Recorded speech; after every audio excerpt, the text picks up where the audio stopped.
Alright, for this video we are going to look at two common ratio or proportion problems. The first one is our triangle problems. When I give you the fact that the angles of a triangle are in a ratio of 3 to 5 to 7 or something along those lines, I'm not telling you the angle measures, I'm telling you the ratios, and the key here is that we're talking about the angles of a triangle, which means they have to add to 180 degrees, and that the ratio is 3 to 5 to 7. So my angles are not 3, 5, and 7. They're 3x, 5x, and 7x. They are all proportional. They multiply by the same number, and we get our angle measures. So combining those two concepts, add your equations, 3x plus 5x plus 7x, and you set it equal to, since these are angles, the angle measures inside a triangle will add to the 180. We do our algebra here, we solve for x, we get the 15x equals 180 and x equals 12, but then look at what question they asked us. They wanted to know what the smallest angle measure was.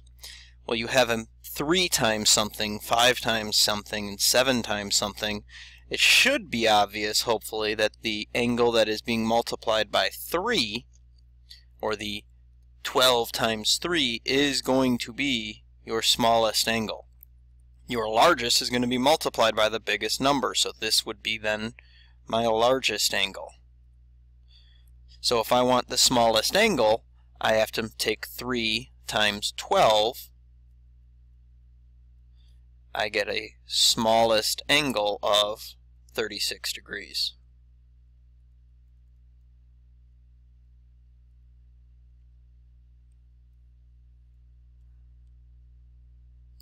In the second problem, they're talking about a quadrilateral, so we have four-sided figure and the sides of this quadrilateral. So pay attention to the detail in the question. Now I'm dealing with the sides, not the angle measures.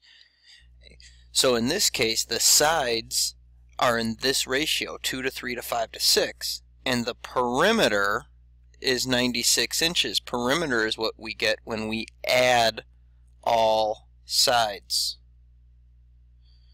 So the perimeter, if I added up all four sides in this case, would be equal to 96. And my sides are in this ratio. Again, just like with my triangle and my angles, the sides are not 2, 3, 5, and 6.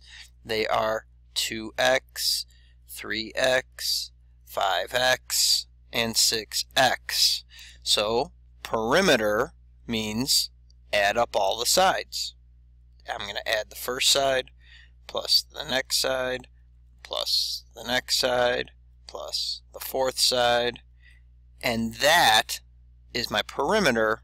It all adds to 96 in this case because they told me the perimeter was 96. So again, I'm going to go through and do all the algebra at this point, solve, and I find that x is equal to 6. Now when they ask for the length of the longest side, again, it's looking at what we're doing. Whatever number x is, if I multiply it by 2, 3, 5, and 6, I'll multiply it by 2. That's going to be the shortest side. The longest side is going to multiply by the biggest number. In this case, that's 6x. This is going to be my longest side. They want the longest side, so I'm going to take 6 times 6 and get a longest side of 36. The last key is to make sure we put the right label in here. Up here in this one it's degrees because we're talking about angle measures, but we're not doing angle measures, so this one's not degrees. The perimeter in this case was measured in inches, so it would be 36 inches.